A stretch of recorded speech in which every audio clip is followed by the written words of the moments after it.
Hello everyone, I'm Phoenix and welcome to Minecraft. This is a Q&A session because quite frankly nothing has really gone on with IC2 Experimental recently. So until they do a big build I can't really show anything cool. So few people have questions about things. As with any mod, you know, you're going to get questions about various aspects of various mods. So, and I do try to answer whatever I can. Now, people seem to quite like this whole Q&A type of thing, but I don't get a huge amount of questions, so there's no actual questions to answer. But every so often I'll get an interesting one, and I'll just share it with you. So, King wrote a week ago, and I already answered this straight to him, but it's quite an interesting one, so we'll look at it now. So he writes, do you know how to fill the left tank without help from any other mod? Now this is quite easy actually, it's quite an easy thing to do. What you need is a pump. You need to power it and you need it next to your canning machine. And you put a fluid ejector upgrade into your pump and you put it over an infinite body of water. You then put your canning machine next to it and then your water will fill automatically. Now both of these machines need power, and I'm just here on this test world just powering it with a bat box and a LV solar. So you know, it's you can do it. It's a little bit of a pain because you have to put your canning machine next to your pump and the pump over an infinite body of water, but you know, you can do it. So that's that. Now this is a question that I can't answer, but I think I may as well throw it in here because I do get quite a few views from people and other people may have also spotted these issues. So if anybody can help this one, it would probably be quite appreciated. Now if anybody has the answer to this question, either drop me a message or on this video, or what would be preferable is if you could put it into the canning machine video. So this is in reply to Andrew Mayhall. Now I'm just going to read his question for you now. So, I have a quick question. Working on tracking down a possible bug, if you are able to place a water cell in the canning machine set to empty the cell into its internal tank, will said water cell be consumed producing the 100 MB of water in the storage tank and an empty cell placed in the output? I have played around with this machine several times on my installation of Minecraft and I have experienced loads of bugs. Sometimes I'll get an empty cell, the majority of the time I will not. Some cells from GregTech refuse this process altogether. Is anyone else experiencing this issue? So if anybody else has experienced this issue, they know anything about it at all, please reply to that one. That would be awesome. Or as I said, just drop me a message in the comments and I can throw a message over and just deal with it.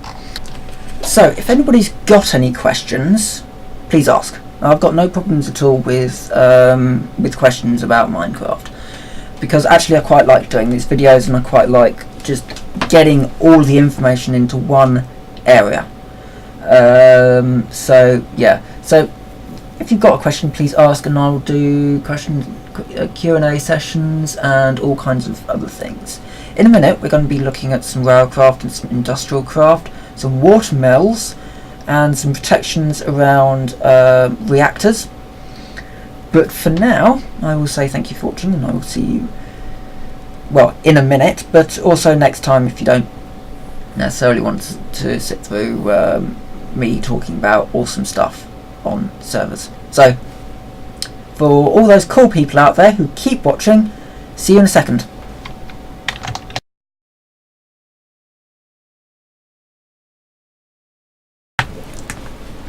And welcome back to all you cool people who hung around. So we're going to start off with this.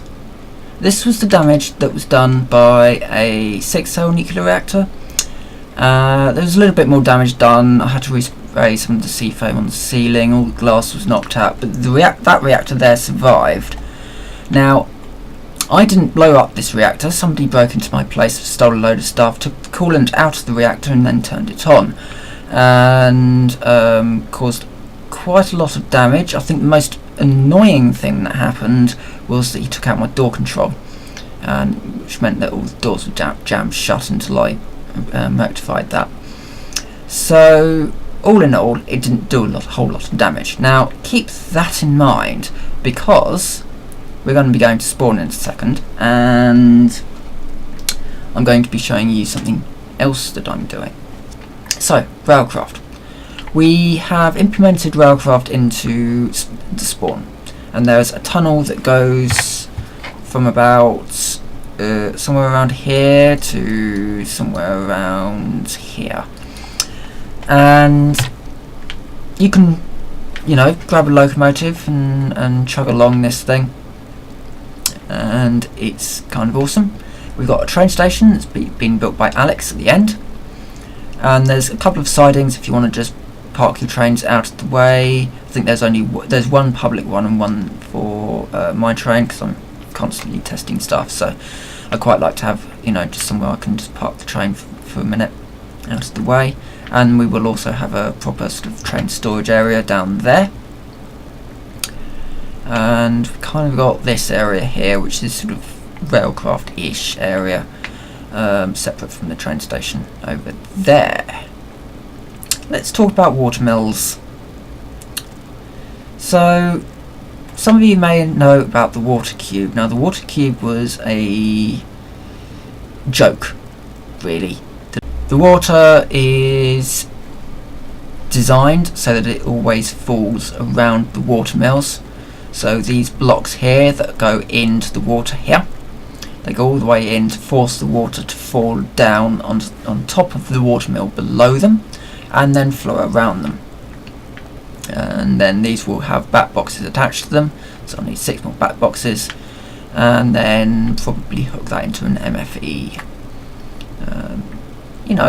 It's free power of a sort, and people can use it as sort of emergency charging areas. However, it doesn't really produce an awful lot of power, and that's why I'm building this next to it. This is going to be the nuclear reactor at spawn. This guy over here who lives here is going to be exceptionally pleased about this, I think. He's going to love it, being opposite from a 12-cell nuclear reactor. So remember that sort of small dent that pretty much got made in my place by that guy who decided to blow up my reactor? Yeah, I'm kind of proofing against any possible accident that might occur. So, we will have on all 4 sides 4 layers of reinforced stone. And that's top and bottom as well, so all 6 sides I should say. And then, but on the sides this will also have a sandwich of construction foam in between. So, and that's got a huge amount of blast resistance, it's got a reasonable amount of blast resistance as well, so any problems and this will be, and the surrounding area should be fine. The reactor will be automatically refueled by an AE system, and it will pull out the depleted uranium cells automatically, and I'll set up ender chests to deal with that. So all of the systems will just be handled remotely, and then people will be able to pick up power out of here, and all of this will be blocked off, so there'll be no access to the reactor. So yeah, that's spawn. That's kind of what I'm doing.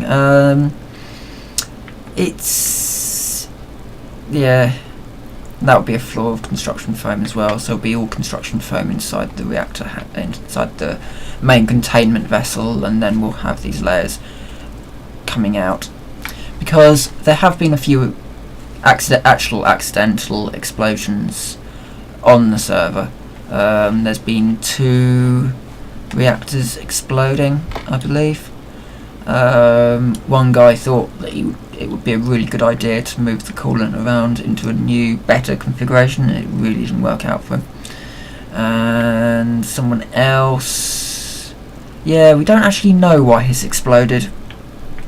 It was a MOX reactor, so it's possible that it overheated or something along those lines, I don't know.